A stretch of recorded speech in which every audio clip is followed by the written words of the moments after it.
अस्सलाम वालेकुम। क्या हाल है स्टूडेंट्स। मैं हूं आपका physics teacher professor Talha Zulfikar. आज हम चैप्टर नंबर 1 का सेकंड लेक्चर पढ़ेंगे जिसका नेम है इंटरनेशनल सिस्टम ऑफ यूनिट्स। हमने पिछले लेक्चर के अंदर यूनिट्स को थोड़ा बहुत डिस्कस किया था कि यूनिट हम क्यों पढ़ते हैं। ठीक है, यूनिट का इस्तेमाल क्या है हम ये भी पढ़ेंगे इस लेक्चर के अंदर। तो बेसिकली हमने कहा था कि किसी भी चीज़ को मेजर करने के लिए हम एक स्टैंडर्ड सेट करते हैं। ठीक है, उसको यूनिट का नेम देते हैं, उसमें हम उस चीज़ को मेजर करते हैं। जिस तरह हमने पिछले लेक्चर के अंदर मैंने आपको बताया था कि फॉर एग्जांपल हमने लेंथ को मेजर करने के लिए एक स्टैंडर्ड सेट किया जिसका तो हमने मीटर का नेम दिया। मैस को मेजर करने के लिए हमने एक स्टैंडर्ड सेट किया जिसको हमने किसका नेम दिया था, किलोग्राम का नेम दिया था। ठीक है, टाइम का एक स्टैंडर्ड सेट किया जिसको मतलब हमने टाइम किस में मेजर किया, सेकंड में मेजर किया। अब देखो, एक ही चीज़ के कई यूनिट्स होते हैं। जिस तरह फॉर एग्जांपल लेंथ के कई यूनिट्स हैं। लेंथ को हम मीटर में मेजर करते हैं, लेंथ को सेंटीमीटर में मेजर करते हैं, लेंथ को गज में मेजर करते हैं, लेंथ को हम फुट में मेजर करते हैं। ठीक है, अब आप गांव वगैरह में चले जाएंगे तो वहाँ पे आप कहेंगे कि फॉर एग्जांपल ये ज़मीन है, वो कहेंगे कि ये इतने फुट है। ठीक है, ये इतने गज है। या आप किसी भी दुकान पे कपड़ा ख़रीदने जाते हैं तो अभी भी आपको कहते हैं कितने गज कपड़ा लेना है। ठीक है, तो ये इलाकाई लिहाज से यूनिट हैं। ठीक है, अब यूनिट्स को बेसिकली दो 1960 से पहले जो थे आपके पास जो यूनिट्स थे, फॉर एग्जांपल वो तीन तरह के यूनिट हैं। फिर ठीक है, एक आपके पास है एफपीएस जिसे बोलते हैं फुट पाउंड एंड सेकंड। ठीक है, एक आपके पास है सीजीएस, वो सेंटीमीटर, फिर वो ग्राम, फिर है सेकंड, फिर आपके पास है एमकेएस, इसमें मीटर है, किलोग्राम है और सेकंड है। अब ये जो सिस्टम है ना एफपीएस, ठीक है, ये है ब्रिटिश सिस्टम। ठीक है, अब होता क्या है था कि 1960 से पहले हर एक मुल्क के हर एक इलाकाई यूनिट होते थे। फॉर एग्जांपल ब्रिटिश लोग जो थे, ठीक है, वो लेंथ को फुट में मेजर करते थे। ठीक है, फिर उसके बाद वो मैस को पाउंड में मेजर करते थे, टाइम को सेकंड में मेजर करते थे। ठीक है, अब फॉर एग्जांपल एक पाकिस्तानी एक ब्रिटिश कंट्री में जाता है। ठीक है, उसे तो नहीं पता कि 1960 से पहले उसे तो नहीं पता था कि पाउंड क्या होता है। ठीक है, वो जाके कहे कि मुझे जी वो जाके कहे कि मुझे 2 kg शुगर दे दें। ठीक है, अब उनको तो नहीं पता था कि केजी क्या होता है। ठीक है, वो तो मैथ्स को मीट करते थे पाउंड के अंदर। ठीक है, तो इसी तरह फॉर एग्जांपल चाइना के अंदर यूनिट कुछ और थे, अमेरिका के अंदर कुछ यूनिट्स और थे। ठीक है, तो होता क्या था कि बहुत ज़्यादा कन्फ्यूजन होती थी जब वहाँ का बंदा इधर आता था। ठीक है, वो अपने यूनिट्स का नेम लेता था, इनको समझ नहीं आती थी, इनके लेता था तो वो उन ये जाते थे वहाँ पे तो उनको समझ नहीं आती थी। ठीक है, तो इस तरह बहुत ज़्यादा कन्फ्यूजन होती थी। ठीक है, मतलब एक दूसरा सिस्टम था सीजीएस जिसमें लेंथ को सेंटीमीटर में मेजर किया जाता था, मैस को ग्राम में मेजर किया जाता था, टाइम के लिए सेम यूनिट था सेकंड। इसी तरह थर्ड टाइप का सिस्टम था, वो था एमकेएस जिसमें लेंथ का स्टैंडर्ड सेट किया गया मीटर, मैथ का किया गया केजी और टाइम का किया गया सेकंड। अब हुआ क्या था, ये जो दो सिस्टम थे एफपीएस, ठीक है, और सीजीएस जो जो दो सिस्टम थे, ठीक है, 1960 से पहले, ठीक है, ये इलाकाई यूनिट्स थे। ठीक है, अब देखिए जिस तरह मैथ्स को हम केजी में मेजर करते हैं, ग्राम में मेजर करते हैं, मिलीग्राम में मेजर करते हैं, ठीक है, और पाउंड के अंदर में मेजर किया जाता था। ठीक है, तो इस तरह जब एक दूसरे ट्रेड करनी होती थी, ठीक है, एक इलाके के लोग दूसरे इलाके में जब आते थे तो वो अपने यूनिट्स का नेम लेते थे तो उनके इलाके को नहीं पता होता था। ठीक है, तो इस तरह की कन्फ्यूजन को दूर करने के लिए फिर क्या किया, इंटरनेशनल एक कमेटी बनी। ठीक है, 1960 में। ठीक है, फ्रांस के शहर पेरिस के अंदर, वहाँ पे मुख्तलिफ साइंटिस्ट वगैरह मुख्तलिफ लोग जो थे उन्होंने सोचा कि हम क्यों ना इन तमाम क्वांटिटीज़ का एक जो है क्या सेट कर दें, एक स्टैंडर्ड सेट कर दें। ठीक है, ताकि तो पूरी दुनिया के अंदर वो चले। ठीक है, जिससे किसी को परेशानी ना हो, अपने इलाके के अंदर जिस तरह मर्जी को यूनिट यूज़ करते रहें। ठीक है, अभी भी ब्रिटिश के अंदर जो उनके इलाकाई है, ठीक है, वहाँ पे मैथ्स अभी भी पाउंड के अंदर ही मेजर होता है। लेकिन ये है कि हमें पहले नहीं पता था कि फॉर एग्जांपल हमें पहले नहीं पता था कि 1 मीटर इक्वल टू होता है 100 सेंटीमीटर, और ये फिट के अंदर होता है 3.28 फिट।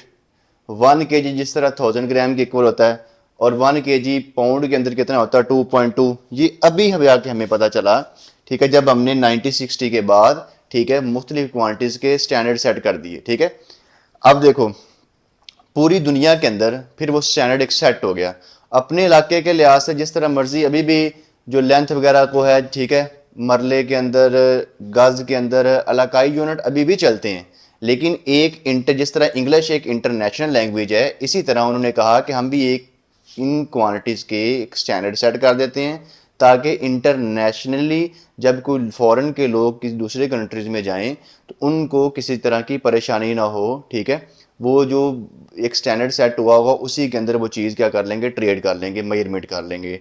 लेकिन इलाकाई यूनिट के ऊपर कोई पाबंदी नहीं थी, वो अभी भी यूज़ होते हैं। ठीक है, वो जिस तरह मर्जी यूज़ हों। ठीक है, लेकिन ये है कि अपनी आसानी के लिए उन्होंने 1960 के अंदर एक सिस्टम, एसआई का मतलब है सिस्टम इंटरनेशनल, उन्होंने क्या किया, उन्होंने यूनिट्स को 3 टाइप्स के अंदर क्या कर दिया, डिवाइड कर दिया।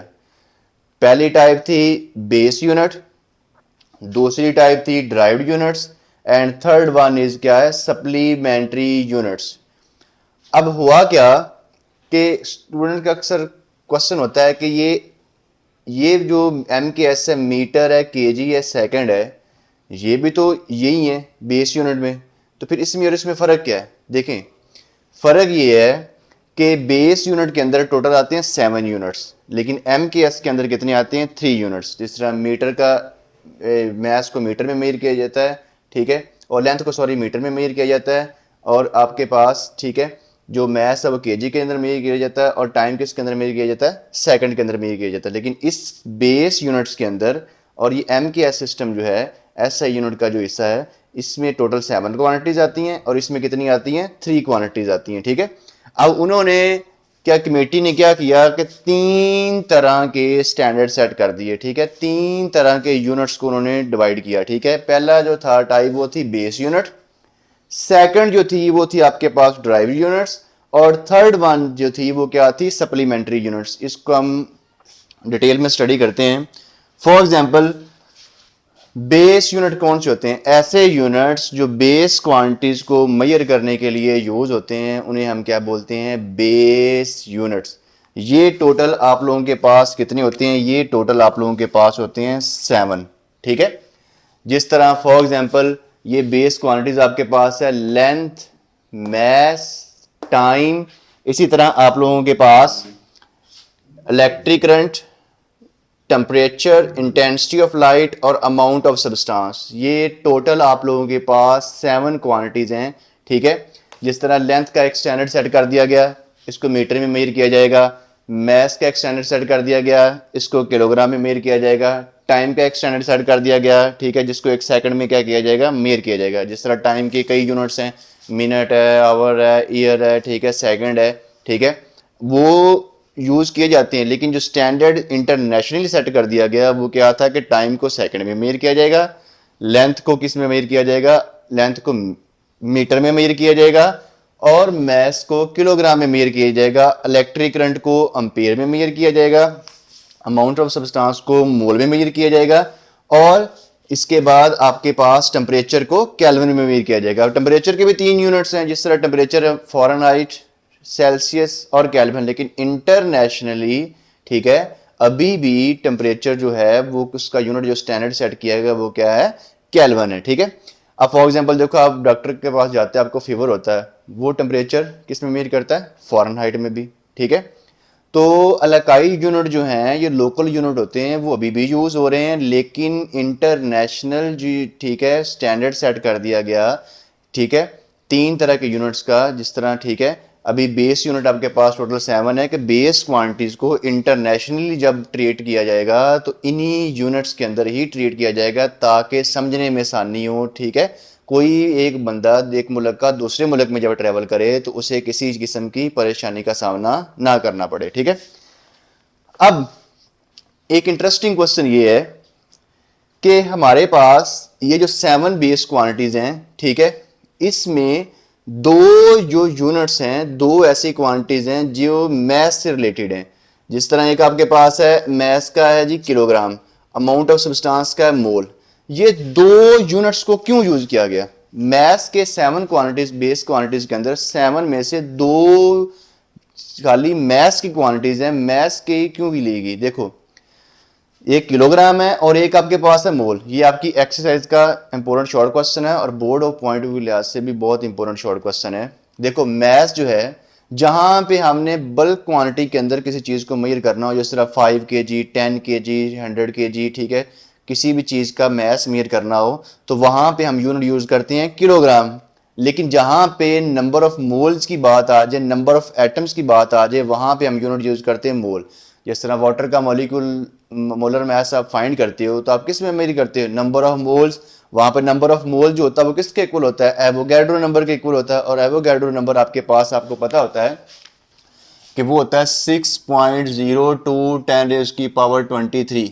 इसका मतलब है कि एक मोल के अंदर इतने नंबर ऑफ एटम्स होते हैं, ठीक है। तो इसका मतलब हुआ जहां पे हमें number of atoms micro level के ऊपर, ठीक है, जहां पे नंबर ऑफ एटम्स को डील किया जाता है, वहां पे हम यूनिट मास का यूज करते हैं मोल ऑफ सब्सटेंस, ठीक है, वहां पे मोल यूज करते हैं, ठीक है। जहां पे हमने बल्क क्वांटिटी के अंदर मास मेजर करना है वहां पे हम क्या यूज करते हैं? किलोग्राम, ठीक है।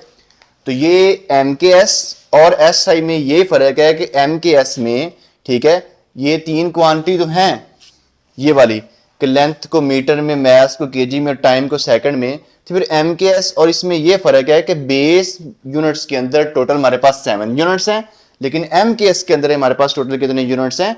3 यूनिट्स हमारे पास हैं, ठीक है। ये मेन डिफरेंस है। ये ओल्ड सिस्टम है, ठीक है, ये ब्रिटिश सिस्टम है, ये ओल्ड सिस्टम है जिसके अंदर हम चीजों को क्या करते थे? मेजर करते थे, ठीक है। तो अब हमें समझने में इजी हो गई है। अब हमारे पास एक स्टैंडर्ड सेट कर दिया गया है। अगर वो अगर इलाकाई यूनिट में भी जाते हैं तो हम उस स्टैंडर्ड के साथ वो चीज़ों को कंपेयर करके इजी समझ आ जाती है कि 1 मीटर इक्वल टू होता है 100 सेंटीमीटर। और अगर हम इसको यूज़ करें, इसके अंदर 3.28 फीट होता है, ठीक है। ये सीजीएस का यूनिट है। और ये आपके पास कौन सा यूनिट है? ये एफपीएस यूनिट है। अब मैथ्स को अगर मैथ्स की बात करें तो 1 kg इक्वल होता है 1000 ग्राम और 1 kg इक्वल होता है 2.2 पाउंड। आप ब्रिटिश सिस्टम में जाते हो, ब्रिटिश यूके जाते हो, तो आपको कहें कि इतने पाउंड वेट है तो आप इजीली उसको केजी में क्या कर सकते हो? कन्वर्ट कर सकते हो। इसका मतलब है मैथ्स का बड़ा यूनिट केजी है, उसके बाद पाउंड है, उसके बाद आपके पास क्या है? ग्राम है, ठीक है। अब इसके अलावा जितनी भी क्वांटिटीज हैं, ठीक है, वो आपके पास कौन सी हैं? Derived quantities. उनको मेजर करने के लिए जो हम यूनिट यूज करते हैं वो कौन से होते हैं? ड्राइव्ड यूनिट्स, ठीक है। अब इसकी कोई लिमिट नहीं है, इसकी कोई तादाद नहीं। जिस तरह हमने पढ़ा था कि ड्राइव्ड क्वांटिटीज होती हैं ऐसी क्वांटिटीज, ठीक है, जो बेस क्वांटिटीज के ऊपर डिपेंड करती हैं, उन्हें हम क्या बोलते हैं? Derived quantities. उनकी कोई लिमिट नहीं होती। इसी तरह ड्राइव्ड यूनिट्स की भी कोई लिमिट नहीं है, ठीक है। अब फॉर एग्जाम्पल फोर्स है। फोर्स का आपके पास यूनिट होता है न्यूटन, ठीक है। ये जो न्यूटन है ये कौन सा है? ड्राइव्ड यूनिट, ठीक है। इसी तरह आपके पास वर्क का जो यूनिट होता है वो क्या होता है? जॉल। वो होता है आपके पास न्यूटन मीटर के इक्वल। अब देखो, ये एक दो दफा बोर्ड में शॉर्ट क्वेश्चन भी आ चुका है कि right the base unit of force and work. Work और फोर्स का आप बेस यूनिट क्या करें? ड्राइव करें, उसको बेस यूनिट में लिखें। अब देखो, बेस यूनिट में किस तरह लिख सकते हैं? जिस तरह फोर्स आपके पास है F is equal to m a, ठीक है। अब आपको पता है कि मैस का जो यूनिट होता है वो क्या होता है? किलोग्राम, ठीक है, बेस यूनिट। और एक्सेलरेशन का क्या होगा उसमें? ठीक है, मीटर पर सेकंड। तो ये इसका जो फोर्स का ये आपके पास आ गया ऐसा यूनिट, ठीक है। और ये आपके पास जो यूनिट बन गया ये बन गया kg/m-2, ये इसका बन गया बेस यूनिट। इसी तरह वर्क का जो यूनिट है वो होता है, वर्क होता है W is equal to F into d, ठीक है। अब फोर्स का यूनिट आ गया न्यूटन, डिस्टेंस डिस्प्लेसमेंट का आ गया मीटर। तो न्यूटन मीटर को हम क्या पढ़ेंगे? हम पढ़ेंगे जॉल, ठीक है। ये उसका हो गया एसआई यूनिट। लेकिन वर्क को जब बेस में कन्वर्ट, क्वांटिटीज में कन्वर्ट करेंगे तो न्यूटन ये हो गया, मीटर ये हो गया, मल्टीप्लाई होकर आपके पास बन गया kg/m²s-2। तो ये बेसिकली कन्वर्जन है एसआई यूनिट से किस में कन्वर्जन है? बेस यूनिट में। तो अब आपको ठीक है, इजीली समझ आ गई है। ये आपकी बुक के ऊपर पेज नंबर 3 पे, ठीक है, ये तमाम ड्राइव्ड क्वांटिटीज के, ये ऊपर वाले दो छोड़ के नीचे वाले तमाम ड्राइव्ड क्वांटिटीज के, ठीक है, आप लोगों के पास ऐसा यूनिट भी लिखे हुए हैं और आप लोगों के पास इन टर्म्स ऑफ क्या लिखे हुए हैं, बेस यूनिट भी क्या हुए हैं, लिखे हुए हैं। ठीक है, अब जो आपके पास है थर्ड टाइप का जो यूनिट्स हैं वो है सप्लीमेंट्री यूनिट्स। जब सिस्टम ऑफ इंटरनेशनल में कमेटी बैठी तो बेस यूनिट भी डिफाइन हो गए, ड्राइव्ड यूनिट भी डिफाइन हो गए। कुछ यूनिट्स ऐसे थे जो ज्योमेट्रिकल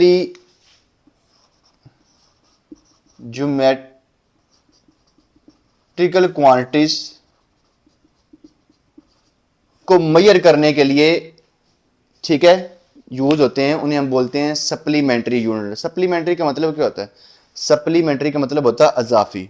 ठीक है, फॉर एग्जांपल आपकी कोई बोर्ड में सप्ली आ गई है, ठीक है, तो आपको एक इजाफी पेपर देना पड़ता है। ठीक है, तो सप्लीमेंट्री यूनिट्स का मतलब था ये ऐसे यूनिट कुछ बच गए थे, ना जो तो बेस यूनिट्स थे ना ही ड्राइव्ड थे, ये एक थर्ड टाइप के यूनिट्स थे जो ज्योमेट्रिकल क्वांटिटीज को यूज करने के लिए क्या होते थे, स्टडी करने के लिए क्या होते थे, यूज होते थे। ठीक है, उनको मेजर करने के लिए क्या होते थे, यूज होते थे।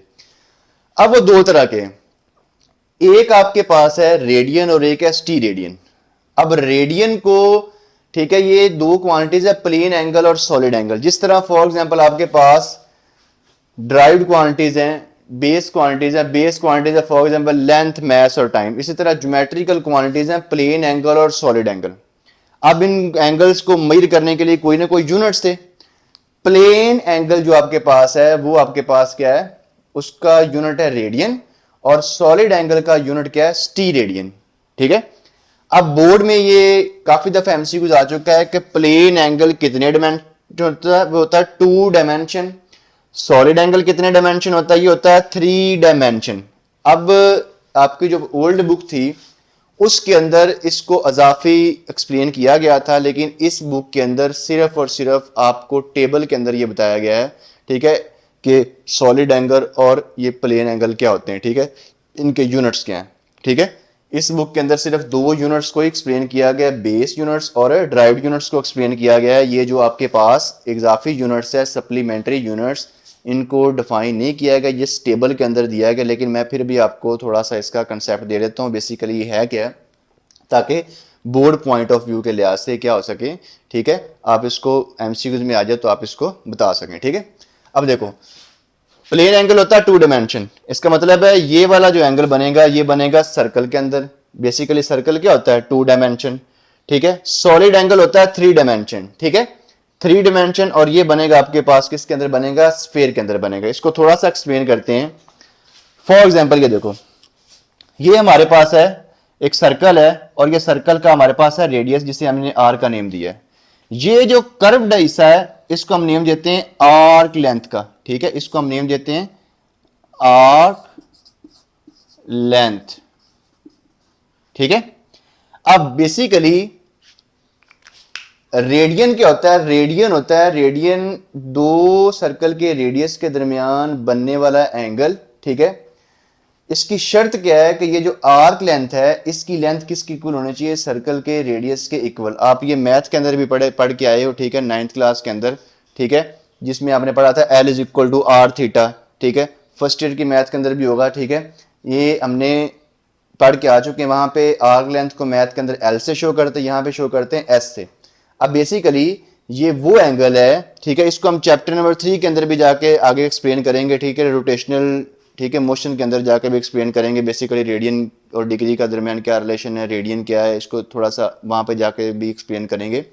ठीक है, यहाँ पर जस्ट मैं आपको ओवरव्यू दे देता हूँ। ठीक है, बेसिकली ये है एस आर्क लेंथ, ये है सर्कल का रेडियस आर, और ये बनने वाला थीटा एंगल थीटा है जिसे रेडियन बोलते हैं। अब बेसिकली इनके दरमियान रिलेशन होता है s is equal to r into theta. अब ये थीटा इज इक्वल टू होगा एस ओवर आर। ठीक है, अब शर्त क्या है, कंडीशन ये है कि ये थीटा 1 रेडियन तभी होगा अगर ये आर्क लेंथ की लेंथ जो हो वो सर्कल के क्या हो, रेडियस के क्या हो, इक्वल हो। मतलब एस इज इक्वल टू आपके पास हो आर, तो ये क्या बन जाएगा, ये आप लोगों के पास बन जाएगा थीटा इज इक्वल टू बन जाएगा, एस की जगह पे आर पुट करोगे, आर आर से कैंसिल होके थीटा इज इक्वल टू बन जाएगा 1 रेडियन।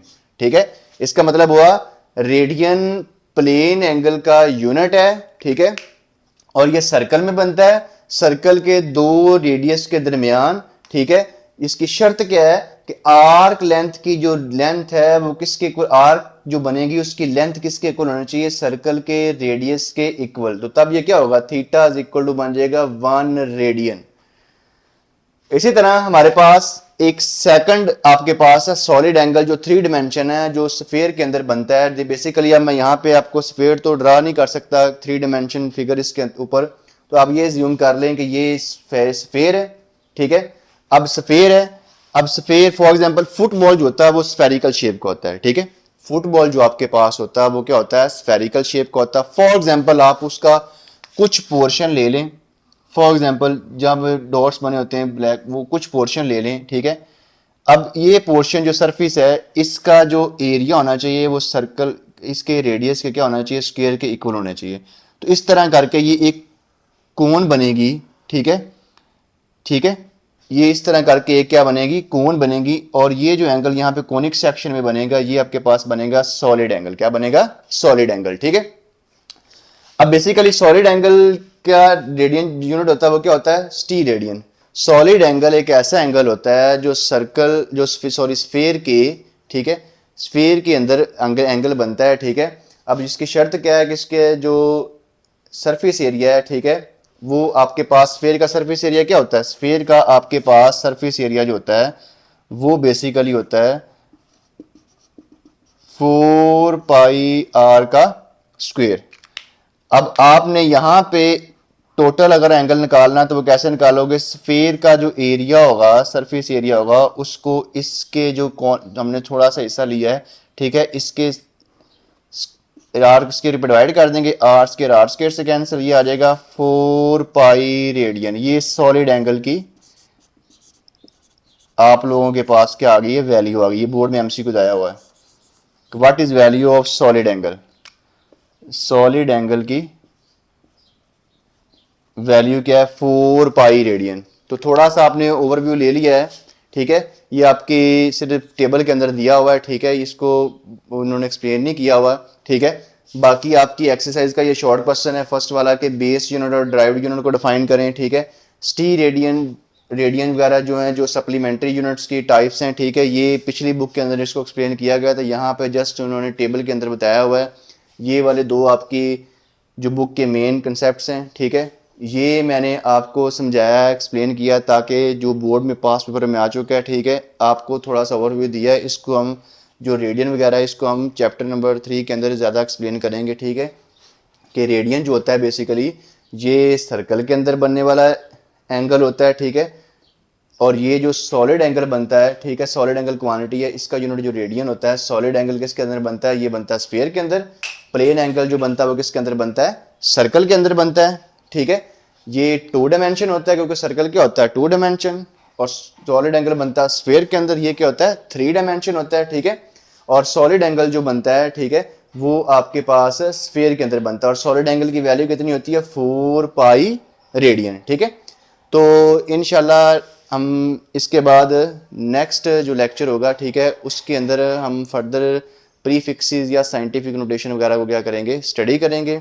ठीक है, आपने कंसेप्ट्स विद तलहा चैनल जो है, ठीक है, उसको लाइक करना है, शेयर करना है, सब्सक्राइब करना है। ठीक है, कोई भी चीज़ आपको समझ नहीं आएगी, ठीक है, आप मुझे कमेंट सेक्शन में पूछ सकते हैं। ठीक है, तब तक के लिए इजाज़त दें, अल्लाह हाफिज़।